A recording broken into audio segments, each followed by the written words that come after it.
And we got this show on the air without the help of Tim Sabean, but with the help of Tim Sabean as well. Yeah. He didn't know it. We just came. There were so many specialty shows they were trying on 101 that Bob's like, just go up to him and tell him we're on for next Tuesday.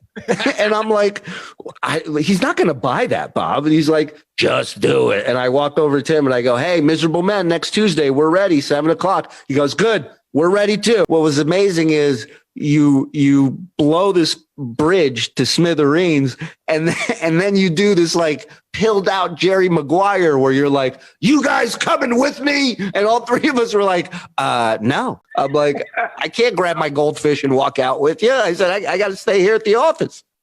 Myself and Bob, we didn't talk anymore. I was working for Sirius, but they weren't paying me to do that show. Even though my argument was always, hey, I'm coming in on my day off. Like, you could throw me a bone. I wasn't looking for much, just cover cab fare from Flushing, from my place in Flushing to the train. I would still take the train. I'm not looking for taxi to the front door. I'll ride the fucking train, but just help me out. Cover. And they just weren't willing to do it. So for me, it was like, once the kid came out, I was like, hey, if I'm leaving this house, I'm making us money. Otherwise, I'm not leaving. He's like, I'm leaving. And I'm like, where are you going? He's like, I'm going back to Jersey City. And I'm like, you can't. It's 3:00 and we're in Texas. He's like, I'll walk. I don't care. It was getting to be too much. And the Xanax was totally taking me over. And I was on 6 milligrams a day. We were welcome to fill in the Scott slot when he took a vacation until one memorable phrase. Does anybody remember that phrase? No. What that phrase was.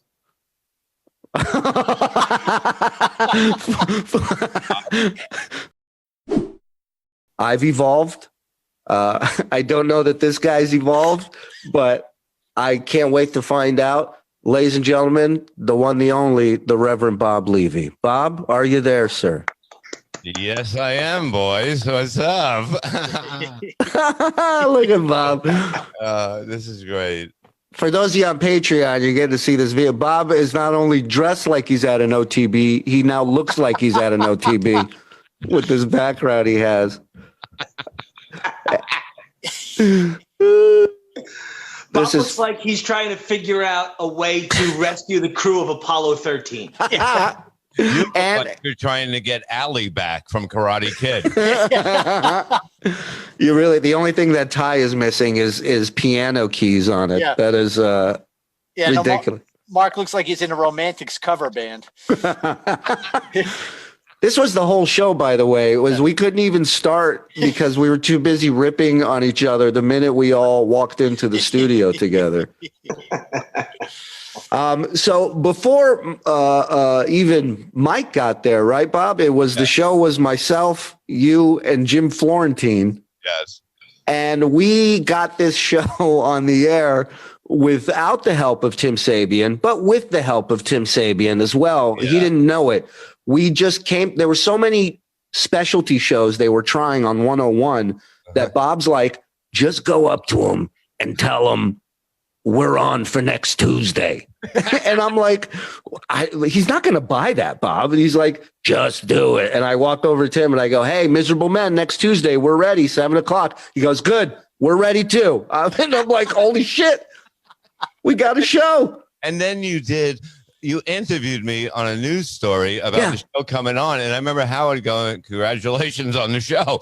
And nobody agreed to put us on except for us. And we got on. My news director said, what's are your stories today? I said, well, I'm interviewing Bob Levy about our show Miserable Men coming on 101. He goes, I didn't hear anything about it. I go, yeah, Tim just approved it earlier. And, and so we're lying to Tim. We're making up fake news. We were doing fake news before anybody. Yes. And we get the show on the air, and we did one show, and it was great. Yeah. And he continued letting us do these shows, and then eventually Jim moved on to do his stuff. Yes. Because he wasn't getting paid, and we stayed. And then Mike showed up, and then Mark was, like I was saying, he was a great caller and contributor to the show. You would call in, Mark, with recaps towards the end. Correct me if I'm wrong. Yeah, because I used to try and stick to the age old adage that you had one call a show. Right. So it would get me mental if I'd call in early for something, and then there was 19 other things I wanted to comment on. Right. So I just naturally started calling in late in the show, but then there was all these things I wanted to talk about that happened an hour and a half ago. Yeah. So it naturally became, I would just have like a list of shit I wanted to discuss, which just kind of naturally became a recap of the show that just took place. And you always made it funny, and you know, it stood out from everyone else's calls. And when we were, you know, we had myself, Bob, and Mike, we said, why not give this guy a chance to come in here? You know, who am I to be like, oh, we're going to just let a caller in here? What is this now? Is this fucking amateur hour? But yeah, man, Mark killed it. And Mike, you know, Mike, you talk about like what Sal and Richard and the team of people over there do as far as cranking out material, song parodies, everything. Mike was doing this on his own, married at the time, and I don't say happily married. He was married at the time and recording all these songs in your laundry room, correct, Mike? It was a very busy laundry room. Yeah. Yeah, it would be. I'd wait till the kids went to sleep, and I'd sneak down there with my little laptop, and then I'd be like, you know, just singing. You know, and my kids were young at the time, and I'm like, oh, Madison's cunt, you know, and it's really, there's songs about my mom and people's cunts and fucking Levy's being retarded and everything, and he's just in the laundry room. And I remember my wife running into your wife at the Christmas party one year. And I still remember this quote today. My wife and I love it. Is your wife says to my wife, if you like to laugh, don't marry a comedian. Yeah. Well, we're divorced and she still ain't laughing. Yeah. Well, that was like, I mean, that was, you know, it's not like my wife had to sit down after she heard that news. That was not shocking to her. Yeah, Mike was great because you would say to him, Mike, and the show's over, go, just come up with a song about this, that. And he'd go, okay, you know, once the kids go to sleep, I can do it. And it would be ready. He'd send it to you the next day. And I'm like, I can't wait to the show next week. It was amazing all the time. It was, man. There was plenty of material, you know. Yeah, it was. Well, we were very honest about our lives. We didn't hold anything back. We were also traveling on the weekend doing gigs, and this show took place on Sunday nights at Sirius. And next thing you know, we would land in JFK. Myself, Levy, sometimes Mike would be with us, and always Beetlejuice. Yes. And this was Killers of Comedy Day, so you know, the three of us were the closing act, right? And me, Bob, and Beetle. And we would land at JFK, take a cab from JFK with all our luggage and Beetle, go right to Sirius, go up to the 36th floor, drop all our bags off in the studio, and sit down and watch Beetle fall asleep during our show. And then the time he wandered off, you remember that one, guys? Yeah, he always wandered off, but I remember we got in trouble, I think, one time because he was in a strip bar. He was at that Flash Dancers in Midtown, and we were running all over the city looking for him before the show started. Then I turned the corner and he's standing out there smoking a cigarette, and there's 3 strippers hanging out with him. He's like, you know, running the place. And I have to kill his high and be like, you have to come back with us to do a fucking dumb show. He's like, get the fuck away from me. he was always missing. Like he would go and find his own fun. If there was ever a food truck outside or a food little cart, like that was the chances. Like I remember in Hartford, we found him 5 blocks away at like a hot dog vending thing out there. And I was like, and we're looking all over. Like we almost called the cops. If we might have called the cops a few times on him. Well, how about in San Diego when we were on tour and he came back with a tattoo of Howard on his arm? I couldn't believe that because I was like, this can't be happening because like I was kind of responsible, like picking him up and saying, you know, everything. I like how Bob says he was kind of responsible. Yeah. You have two of us in a room, you know, you shared a room with him sometimes too. And it was like, it's crazy. Like he would come back and he goes, I just bought all these batteries. And I'm like, that's cool, man. he would buy batteries every fucking week and a new cell phone. And I'm like, well, it's your money. Because remember, we got him the headshots and you would sell them for $20 a pop. And he would sign them and it would look like, somebody with, fucking Parkinson's was signing something with a fucking marker because it was just no two autographs were alike and people were just dropping $20 like it's nothing for this thing. Yeah, but do you remember when he signed whatever gibberish he signed? It was perfect English. Yeah. And it made no sense. And he would sign it different all the time. And he would come up and go, how much for a signed picture? And he's like, $5. And I'm like, no, they're 20. That's your money. And I remember one night he comes back, he has all this money. He's like, and he had like $500, $700. And then he disappears and he comes back and he goes, I got his Chinese food like 2 in, and he has about $100 worth of Chinese food. Like, we're going to eat that. And he goes, I got to take care of my buddy, and it was like the funniest things with him because the visual of you two sharing a room in particular, because you would both smoke in the room and you both have a cup of water to ash in, except his teeth were in his cup of water he was ashing in. and you're just watching some shitty movie and you're both just smoking and ashing and he's got his teeth in the ashtray. It was amazing. We have to go back and look for his teeth in the morning because they were missing. And it's one time we went out and we had like oysters and that. It was on the half shell. Right. Yeah, we're gonna eat these. These make you horny, right? And we're sharing in Boca. We're sharing this suite, right? And I close the door, slide him across, and then all of a sudden I look up. It's later at night, and he's in his underwear. You know what I mean, like Superman underwear. Yeah. And he's like he has his legs parted like he's like the king shit, like Paulie Walnuts, and he goes, "Dude, I'm fucking horny." And I'm like, what? Don't look at me like this. I'm laying in the bed. And I go, go take a fucking shower. And he goes, yeah, I need a fucking shower. He goes in the shower. The next morning, I go in there and I see, the soap and all that. He used the soap, but he didn't take it out of the cardboard. So it was all wet and that stuff. And I was like, I love this fucking guy.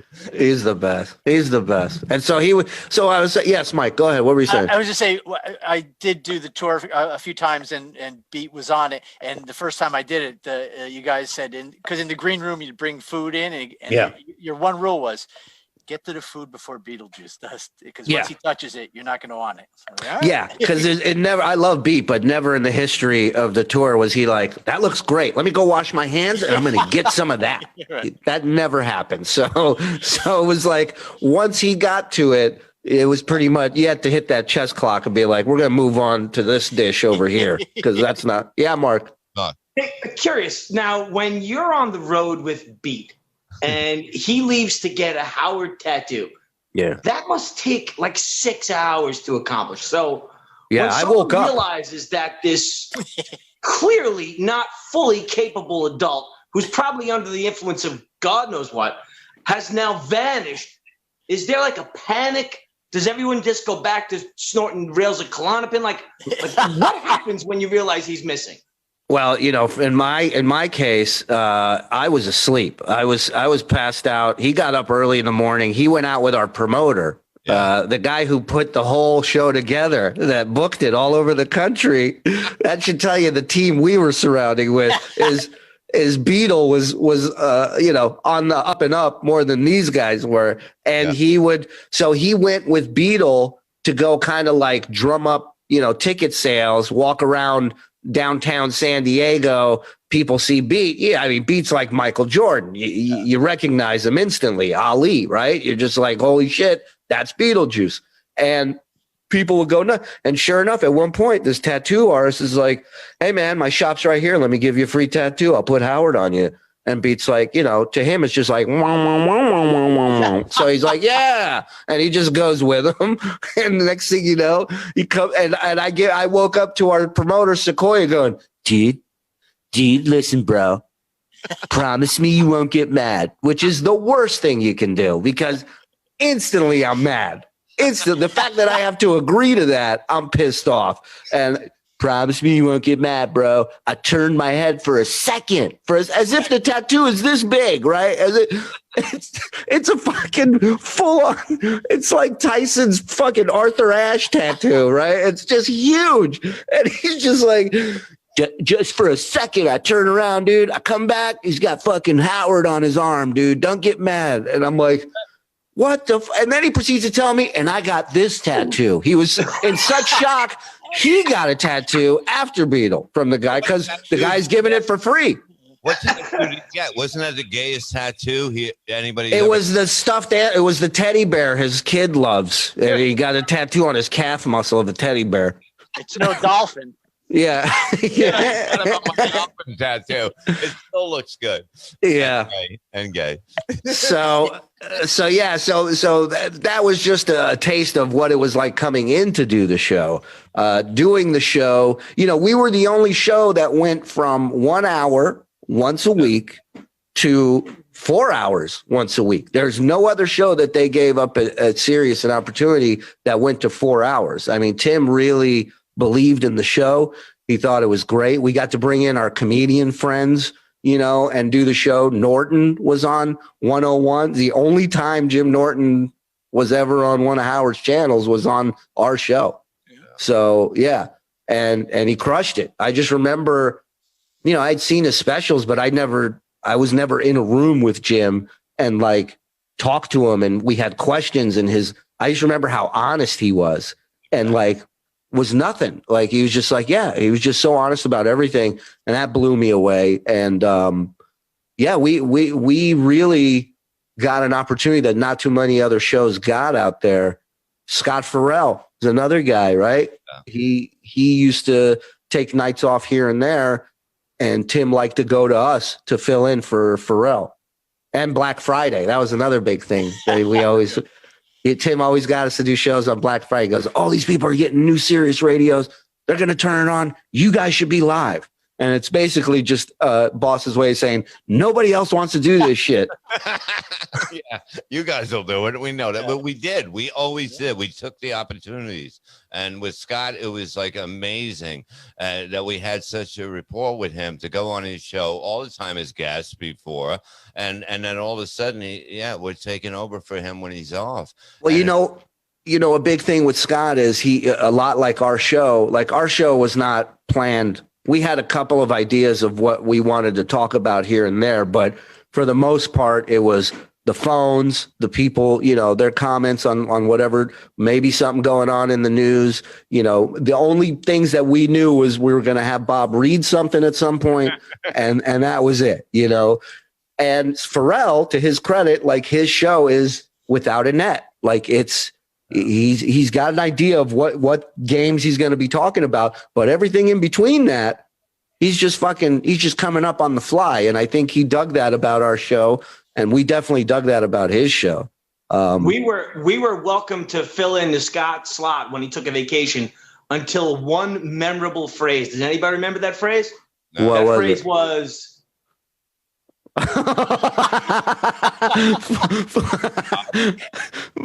Bob losing it one night on the air and screaming, "Fuck you, Gary!" And that was fun. Yeah, that was like close to the end. Yeah, it was like, it was just it was getting to be too much, and the Xanax was totally taking me over, and I was on 6 milligrams a day, and I just realized that, I was like, I'm going to say what I want. I'm going to be right or lie.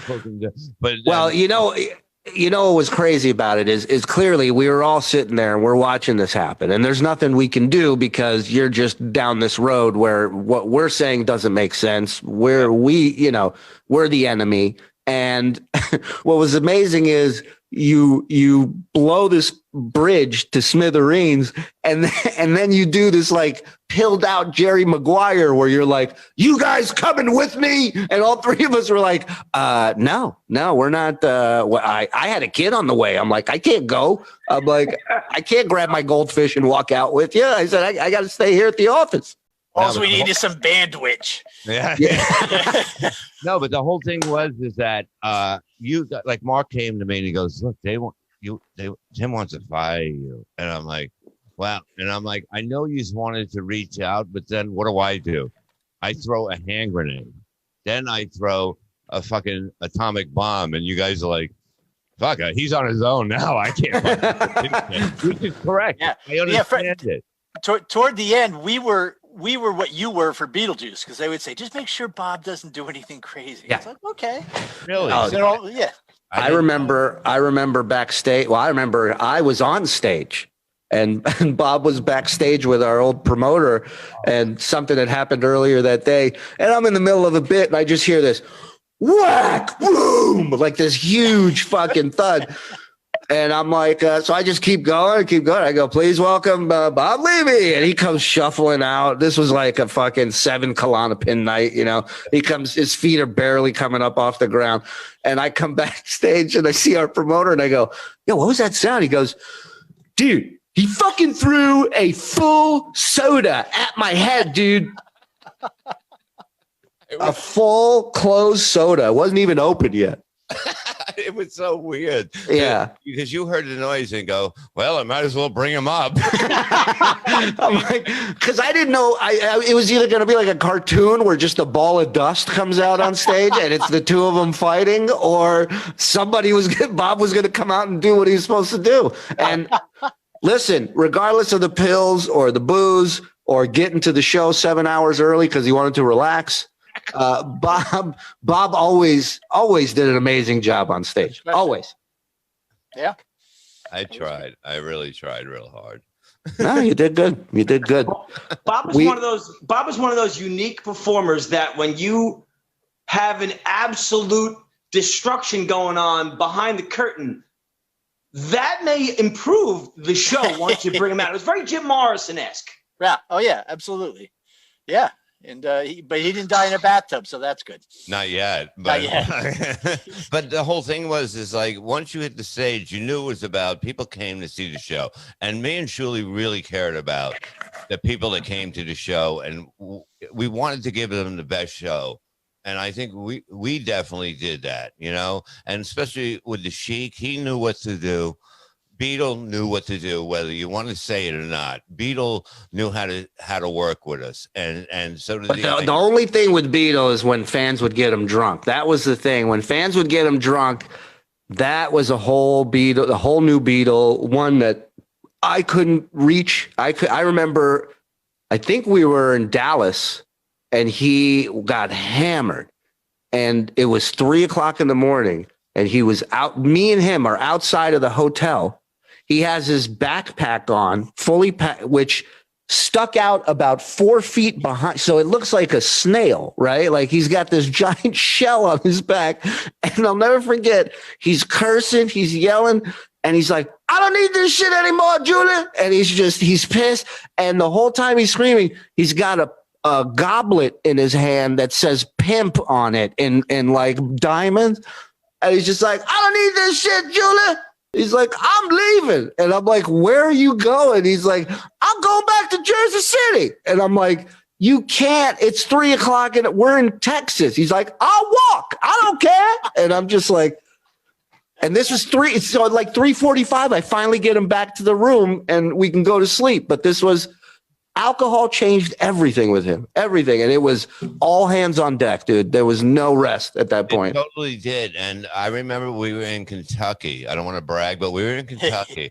And the people from Jack Daniels made me my own bottle. You remember that? A bourbon or whatever. And it said the Reverend Bob Levy on it. It was beautiful. Nice. Beetle found it, started drinking it. I took it from him. He started screaming at me. We had to stay away from each other the rest of the show.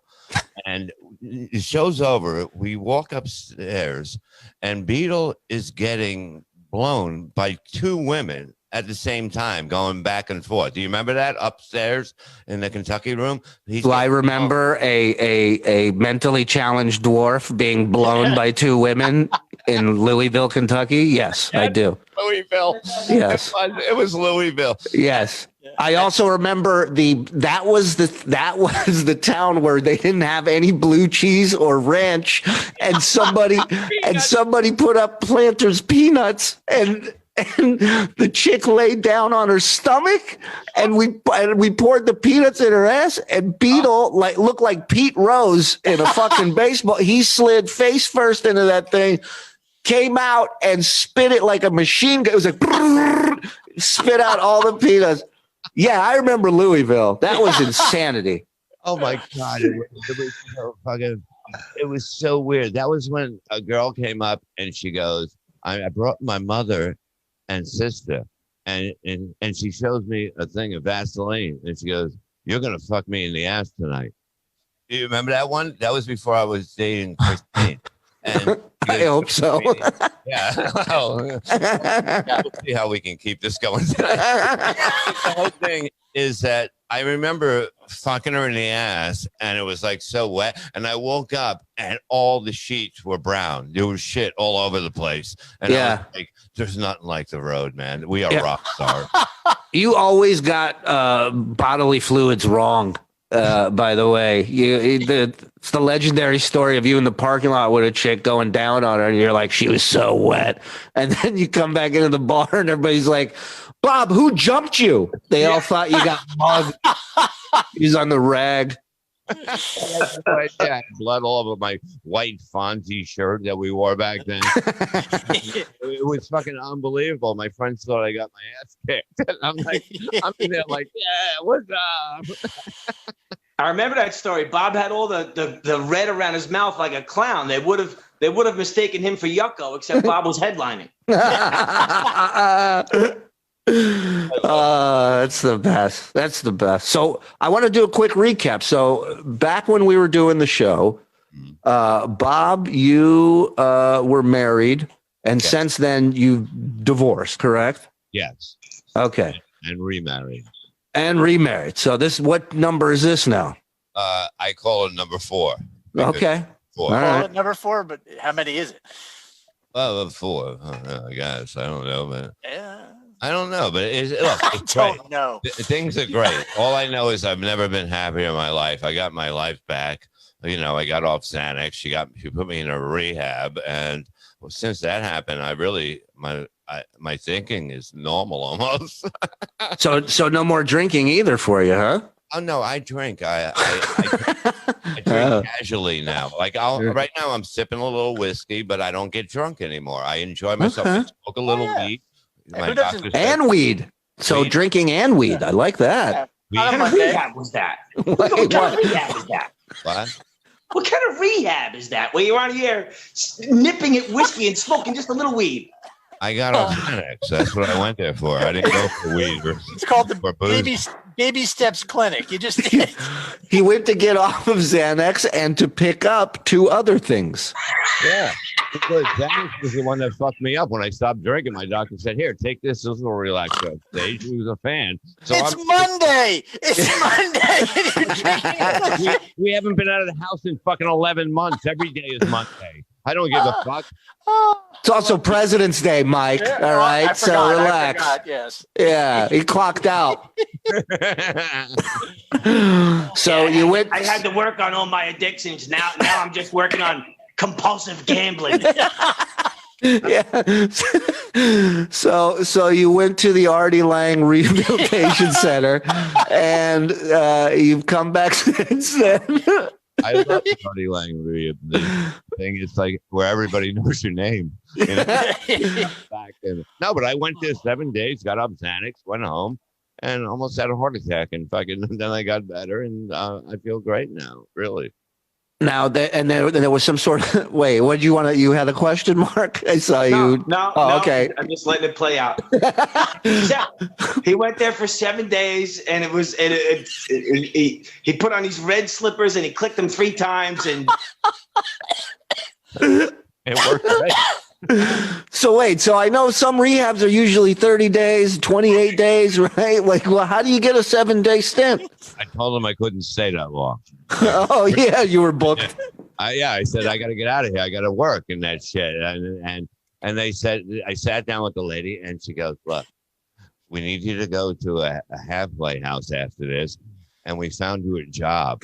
And I'm like, do you even know anything about me? You found me a job. What am I going to be? You know, you working at Walmart? You got me a job. And I'm arguing with the fucking lady. I said, she goes, you can leave if you want now. I said, all right, I'm going to leave. She goes, we'll call the cops like you escaped. And that's what they do at these places. And now, I was did your room there have a mini bar? No, but I was. They let me use my phone, which because the guy knew me, so he let me use the phone, my cell phone. I had to go in his office. By the last day, I call my son. I go, come and get me out of this Jesus freak fucking hellhole. They're gonna keep me here forever. You know. I like it. She's like, you can leave anytime. He's like, I will. She goes, well, you're going to be arrested for escape. That's what they do, because you sign papers going in when you're fucked up. I took fucking at least 8 to 10 pills a night. The next day I went in. The funniest thing is that I go there for a week. My ex-wife is driving me home. I come home and I see the front door. The screen door is out with the glass. And I'm like, I don't care what Dom did. I'm not going to get mad at him. You know, I love my son and that shit. And then I go there and I see all the tools and I put them together and I go, Dom, what's this? What did you do to the door? And he goes, Dad, you did that this morning before they took you to fucking rehab. You were trying to take the door off. Fucking, I was so out of it. I didn't fucking know. I'm blaming my son for it. It was me. Oh my God. So I mean, there's just so much there. I don't know where to go. So 7-day rehab, you come out. It's really like To Catch a Predator. You ever see where they go, where they ask the guy a million questions when he came over to fuck the 10-year-old, and then they go, well, you're free to go. You can leave at any point. He's like, oh yeah? He's like, that's it? I'm good? Okay, I'm out of here. And he just goes, and next thing you know, fucking 8 SWAT team members tackle him. Can I just get my beer and condoms and get out of here? Yeah, I think Amy Winehouse would have thought that rehab was a little bit too loose. So the rehab thing, but then you mentioned this accident. Now I haven't heard the full story of this accident. What accident happened, Bob? What happened? Okay, I was in my car, right? I was at a red light. I'm just sitting there, not paying attention. You know what I mean? And all of a sudden, I hear a smash from the back, and all of a sudden, you know, my foot was on the brake. I flew probably about 40 yards into a cab, and then all of a sudden, I feel a smash again, and then the car still stalls next to me. And the cab driver's like, he's trying to get away. And I run around. I'm fine. I run around and I'm like, dude, what the fuck are you doing? And he's like, he goes, fuck, you know, he's all fucked up. And I said, you turn the key again, I'm going to drag you through the fucking window. And he goes, can we just make a deal? And I go, what do you think? I'm fucking Monty Hall? You just fucking hit me at a fucking red light. And the cops came. He was fucking passed out. They took him away. And I was fine for like fucking, for whatever, 2 or 3 days. And then all of a sudden, everything started falling apart on me. I had a concussion. I started puking and that shit. And everything went from there. And it was a 4-year run of this bullshit of fucking hell. You were in an accident. Yeah. And you got hit from behind. Yeah, right. at a red light. And he was doing about 30, 35, passed out, and just fucking full blast hit me. I love that even Mark's laughing. Why are you laughing, Mark? I'm just thinking that Bob Orr started a quick cover band to Crash Test Dummy. You see? Nice. I mean, and it's like, what was the accident report too? And I was like, and then I felt this, and then I heard this. He felt nothing. All he just heard things, and then he wakes up. And the cop's like, Monty Hall was involved? No. Right. And then the tow truck driver drove me home, and I had to wait for my fucking car to get done 3-4 weeks later. It was fucking crazy. So what got hurt the most? Your back or your neck or both? Well, it started with nerve damage, concussions, the neck, all through the shoulders, lower back, sciatic nerve blew out, ankle pain, feet pain. It was everything, man. It was. Do you think any of that is attributed to the blue cheese bit that you used to close with for years? Do you think any of that did any damage to those tendons or nerves or back? No, I mean, I think my nerves were very strong doing that bit on stage. I'll tell you that. Oh, they weren't strong in Akron, Ohio. I remember that one too. Oh yeah. That was the one with the floppy pussy, right? If I remember. That was the one with the meat curtains where we just got a sponsor. I forget who sponsored us, but they had a banner on stage behind us, and Bob closed out the show by going down on this chick and getting blue cheese out of her ass, and then I point out her meat curtains to him, and it like a movie, he just turns around and pukes all over our sponsor's brand new banner that's hanging over the stage. This was a show people paid money to see, believe it or not. It looked like I was going through a car wash, you know, and things like this. The vagina was like the lips, there was breeze coming off it. It was just fucking, I'd never seen anything like that before. Well, to me, the most shocking part is Bob would have his face covered in blue cheese and whatever else is going on, and he would just lean into that mic and he'd go, "Thank you guys so much. Good night. Thank you." In Bob's defense, he also threw up in Arizona. Remember the show in Arizona with the no more fucking drinking? And then, that was when the guy was like, he wasn't going to pay us as much as he said he was. And I go, fuck it, I'm going to puke on his sign on stage. And I just stuck my finger down my throat and puked on the fucking. That was when I think Howard was going to do a live show from there. Is that what that was that night? I'm pretty sure. That was the same club, I remember. But we were supposed to go New Year's Eve live there, if that was the same. You know, I know it's the same club. I don't know if that's the time I puked on the wall, but. Well, I mean, that's essentially Bob's catch up for now. You know, there's a lot of stuff we can circle back on, you know, if and when we do this again. Mark, when you were with us, when we were doing the show, correct me if I'm wrong, you were dating somebody. And then and then you got married, but not to this person you were dating, correct? While you were on the show. While we were at the end of the show, I broke up with the girl I was dating, right, and then started dating the one that was soon to become my wife. Right. That did not work out well. Well, it's almost like we don't know what we're doing. All of us. Mike loves it. He's giggling like a fuck. Well, Mike was the first one out. He was patient zero. His wife was done with him, you know, long before Sirius was done with us. I'll tell you. Listen. To my defense, I think Miserable Men had a good portion to do with it. So she did not love the fact that, because her coworkers listened to the show. It was like that scene in Private Parts, you know, where like they'd come in, "Hey, Mike was talking about the fight you guys had last night." She did not like that. Yeah, and that was the thing with the show is like there were clearly a lot of people listening, because a lot more than we thought, because we would be honest about our lives, and then it would almost always come back to us. In a bad way.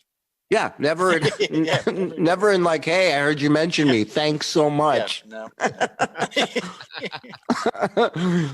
no. And we did some pretty wild bits on that show too. That one that comes to my mind that I love, they had the OutQ channel, the gay and lesbian channel over at Sirius. And I forget, Derek and Romaine, I think was their name. They had a show there, and Derek was the dude. And I forget who came up with this bit, but we came up with the bit to do gay push-ups, which was just, it was just regular push-ups, but a dude laid underneath you, facing up at you. Yeah. And just the thought of that made me laugh so hard. And so he agreed to it. It was great. It was like Derek was the man, and he just laid there like a gay corpse, and me and Levy and did you do it, Mark? Yes. I think the worst part was that we went back the next week. Bob went back to OutQ to do it again. He told me he just liked the workout. It's working muscles I never felt before. That bit I really loved. We did. Remember when we had Mike Bichetti come on, and we all had a fake emergency that we had to leave the studio for? It was myself, Mike, and Mark Burns. And this was after Levy's implosion. And then we decided to let the screener punch through or the board op. It was Ragu, right? I think it was Ragu. Yeah, it was Ragu. we had the board up, put in all 8 lines at the same time, 8 phone lines, and I mean, Bichetti, to his credit, tried to speak to every single person, and it was just pure fucking chaos. You're on the air. You're on the air. Yeah. Hold on a sec. Hold on. There's somebody else calling. Hello. Thank you. And there's a guy going, I'm Steve Langford. I'm Steve And there's another guy doing high pitch, like, hi, Daddy. He's like, oh, hello. Thank you. And we're on the floor on the other side of the booth, dying laughing. I mean, I love that shit. At one point, Mike was getting cursed out by drops of all the members of the show. So at one point, we all started calling in, and Raghu would call us just, Frank from Poughkeepsie. And it would be one of us shouting, it'd be Bob shouting, fuck you, Gary. Oh, God. It was a blast, man. But unfortunately, like all great things, it had to come to an end. Us as a group, our relationships had changed. Myself and Bob, we didn't talk anymore. And I don't know, how much communication you guys had with Bob. But and then it got to a point for me where, now that I had a kid, Sunday was kind of becoming an obstacle, like almost like a distraction from everything else, because I was working for Sirius, but they weren't paying me to do that show.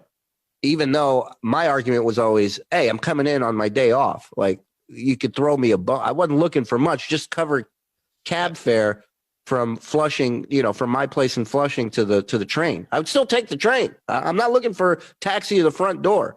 I'll ride the fucking train, but just help me out. And they just weren't willing to do it. So for me, it was like, and I hated doing it to Mike and Mark. But for me, once the kid came out, I was like, hey, if I'm leaving this house, I'm making us money. Otherwise, I'm not leaving. I'll be here helping you out. Yeah, I remember, I would talk to Tim, and I was like, you got to pay Shuli. He goes, we pay him already. And I'm like, no, he does the show. And it took me about a month for him to go, all right, I'll give him $50 to do a show. I'll give him 50. And I was like, but at one point you were like, well, I was just saying, like, nobody does a show for 4 hours on the radio and doesn't get paid for it. Yeah. Like, that's just not normal. I remember you would be on the phone. You'd be on the phone with somebody, and you're like, yeah, you're on the phone, and you're like, and you're texting at home because it became a problem for you. Yeah. Your family. And I've seen it happening. You're like, and you're typing, yeah, okay. All right, let's go to the next caller, because it really does affect your life. Well, you remember back in the day, we were having our first kid, and I remember my wife going, and this was a funny thing with Mike, because Mike got a big kick out of this, but we were having our first kid, and my wife says, listen, since we're having a girl, she goes, you don't feel comfortable, changing their diaper, because, you got to get in there and wipe, and that's fine. I'll change the diaper. You don't have to change anything. And I remember coming back to the show and going, she told me I don't have to change any diapers, boys, so I'm all set. I don't know. And Mike's like, yeah, okay. I want to see that. I want to see that happen in real life. And he was right. I mean, I think like 2 hours into us being home with the kids, she's like, change the fucking diaper. I'm like, yes, ma'am. I'm on it. You remember when my wife yelled at you? Oh, that was the best. That was phenomenal. Mark, you remember that? Yes. It was after a show. I don't remember outside. why. Yeah. She came and picked me up from work, and Mike was there, and I don't even remember what it was about, but I just remember Mark Burns refused to leave. He just hung out by the car just to hear my wife eviscerate Mike. And she's Jersey, dude. She's no joke, man. Yeah, I had said something untoward. I don't know, either about you or her, and it's a joke. Come on, but yeah, she did not take it that way, and I thought it was great. The only thing I was sad about is that we didn't have a mic going. I know. Me and Mike thought the same thing. We're like, fuck, we dropped the ball on that. We could have recorded that. That would have been the intro to the show from here to eternity. It was beautiful. As That would have been my music to come on to when I'm doing a live gig. I didn't agree to leave that until I foolishly interjected kick his ass, Seabass. And your wife turned and glared at me. I was like, oh, fuck, no. Yeah. She didn't need help. She was like, who the fuck? Why is Ralph Macchio yelling at me? She was so dying to direct it at the next idiot. Oh, yeah. Collateral damage. So now let's go to Mike. Mike, you were married on shaky ground. And since the show, you're divorced. I am And divorced. Are you remarried? Palace. Like, no. so you, no. unlike these two idiots, you learned something. I have learned that yeah, it's sometimes it's easier to be alone. There you go. Especially when you look like you came off the side of a Quaker Oats box. Right. I look like the fifth Golden Girl. I was gonna say, spoken like a man with that hairstyle. That's right. Sometimes it's better to just be alone. Well, look at you, you fucking Alabama mountain man. You look like you should be in the Oak Ridge Boys. And my wife's never looked better, by the way. I am falling apart. She's getting more and more beautiful by the day. And I know Reddit and everybody thinks we're divorced and I cheated on her with fucking Crazy Alice or whatever the fuck the rumor is this week. But she's awesome, man. She's here with me. We've never been happy. We got 2 girls. I had a vasectomy, so as my dad would say, the store is closed for business. No more for sale. Now you just went to Alabama, so you rose from like a 4 to a 7. Is that why? Yeah, well, I tried to grow this out to be like Mountain Man, like I got a manifesto coming out, but my Israeli genes are so powerful that I woke up and I was a rabbi one day, and now it's just going more rabbi every day. Yeah, when this popped up, when the cameras popped up, I thought it was on an episode of Duck Dynasty. I thought it was on the wrong station. It's like if they filmed Oz in Tel Aviv or in the West Bank. I look like some prisoner in like a Jewish Oz. You look like Judah Friedlander's special brother. Ugh, SEAL team. Ugh. So all right. Well, listen. I think this is a fucking beautiful little moment here. I don't want to go too in depth into stuff because I'd like to do this again. And based on the response we're going to get from this episode, we'll see if people are digging it.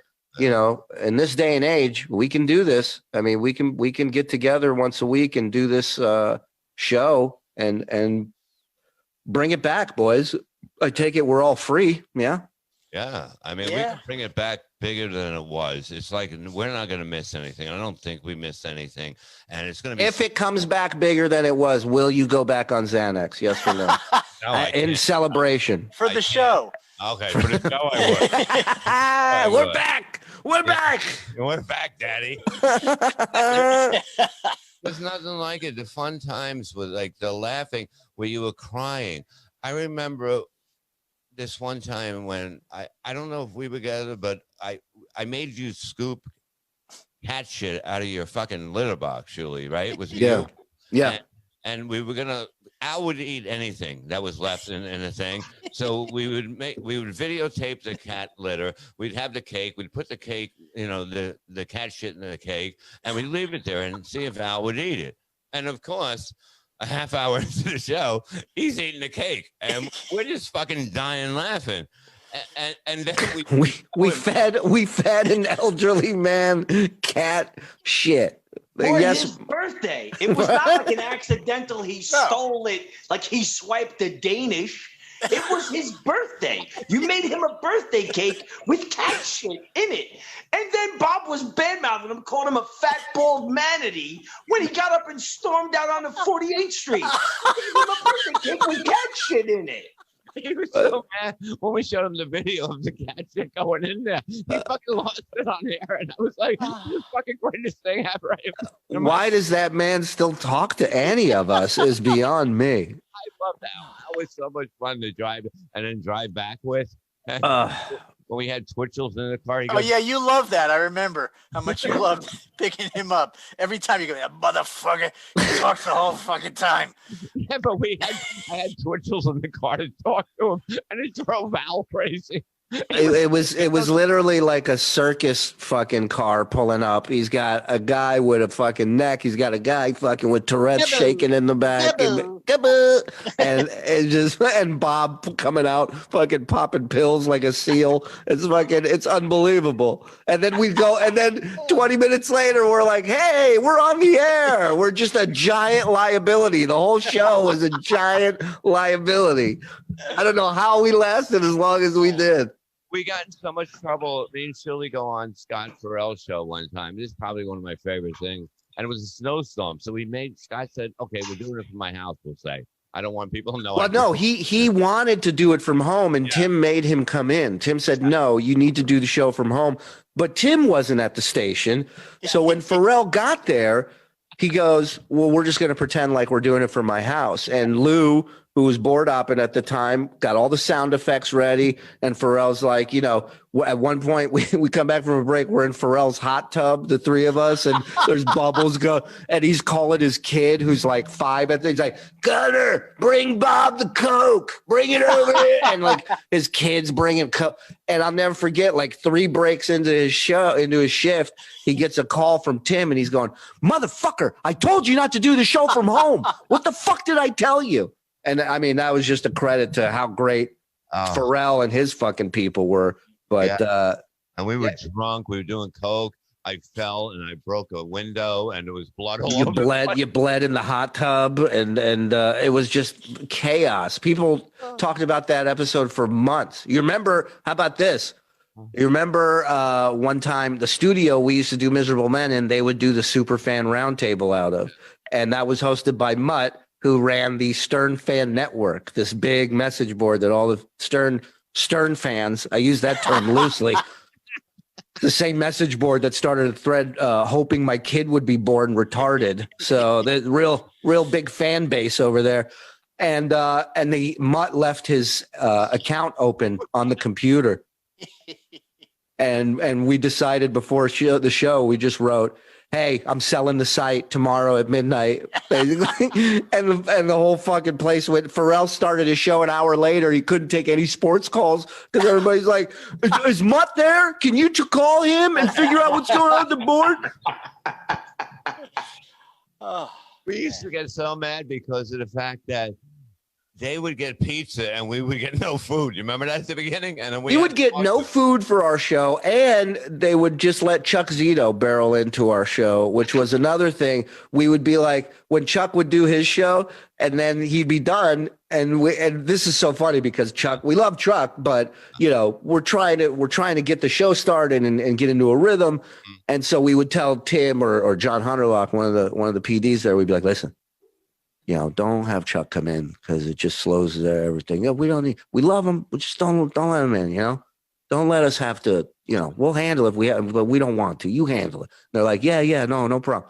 Show starts at 8:01. Chuck comes walking in the door, and all of us turn around and go, Chuck, hey, how are you, buddy?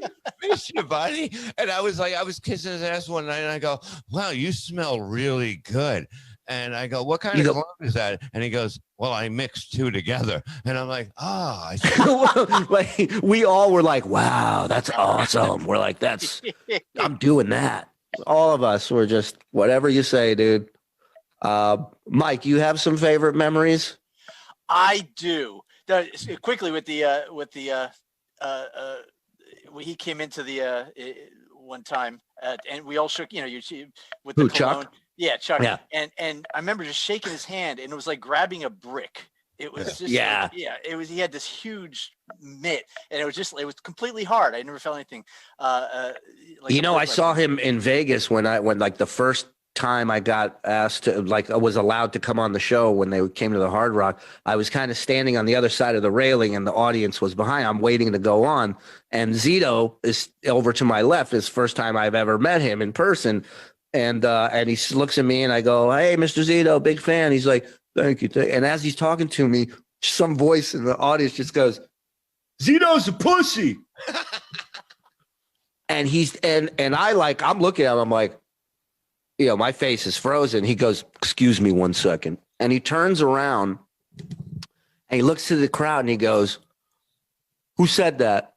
And every single person just pointed right at the guy. They're like, him. And I'll never forget it. He walks over and he goes, here's what's going to happen. I'm going to put my keys in this pocket and I'm going to smack you with this hand in the face. You understand? Because he asked it, he goes, what'd you say? And the guy's like, no, I didn't say it. He goes, no, say it again. Go ahead. What did you? And he goes, no. He goes, say it again. He goes, I was just kidding, but I said Zito's a pussy. And he goes, I'm going to put these keys. He gave him a play-by-play of what he was going to do to him, and he did it. He put the keys in the pocket, fucking smacked him, and then he turned around and came back and finished his conversation with me. It was unbelievable. Nice. Yeah. One of my favorites, possibly my best favorite, was when Bob had to lick Al's schneck. Oh, so Al Rosenberg, who did the show with us for a while, had like you've heard of double chins. He had like a double, triple neck. It kind of like a Shar-Pei. Is that the right dog? Yes. Mark, that's your expertise. Am I right? Yes. And the phrase schneck came from Mike, who combined when your neck meets your shoulders and you can't differentiate exactly when it happens, you have a schneck. How many songs would you say, ballpark? How many songs did you write about Al Rosenberg schneck, Mike? The schneck, probably about 20 or 30, and then there was the manatee ones and the bald ones and the and then the towel. He would hand out towels at the gym. Which, could you give an old guy a creepier job at a gym than handing out towels in the bathroom? You played the song every time Al went to sing your next song. Come on, he would just stop and fucking want to kill people. Yeah, Bob had to lick his schneck and threw up immediately. That was hilarious. That was hilarious. I forgot all about that, and the flashback came back right now. When if you don't think that's one of the reasons why you were up to 6 milligrams of Xanax a day, you're kidding yourself. We have that on video too somewhere. I know I've seen video of that. It's beautiful.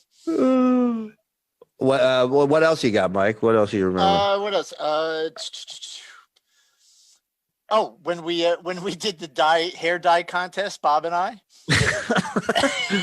Okay, so we'll remind us again about this bit. I think Bob said he was going to dye his hair, and he said I should dye my hair too. And I said I don't want to. I don't mind having gray hair. He said, you got to do it. You got to do it. So we set it up where we would both on the show dye our hair black. So we had Tracy Millman, right? Yeah. She actually stayed late, and she was going to dye our hair, but unbeknownst to Bob, I wasn't going to dye my hair. She just put water in my hair and it wet. And then when he went in, we had gotten the like bright red hair dye, orange. It was like orange, and you can't tell when it's in the pouch there. So she's doing it. She gives him this orange hair, but it doesn't look orange at first. So we did it at the beginning of the show. So over those 4 hours, it starts getting more and more orange, and he can't see it because we're in the studio, and we're just keep looking at it like every 10 minutes it get a little more orange. And finally at the end we told him, and he was happy. Well, that's one thing about Bob. It was a great sport. All the shit we did. You remember, this is one of my favorites, is we incorporated the fact that Bob is not the best reader, and pranked him at the same time, where we told him we had a new sponsor on the show, and the sponsor was a restaurant called Schmegma's, which we wrote a whole fake commercial for it, and he couldn't even read Schmeg. He goes, you remember what he called it? He goes, Schmegma. But the copy was great. I love Schmegma. It was so dumb.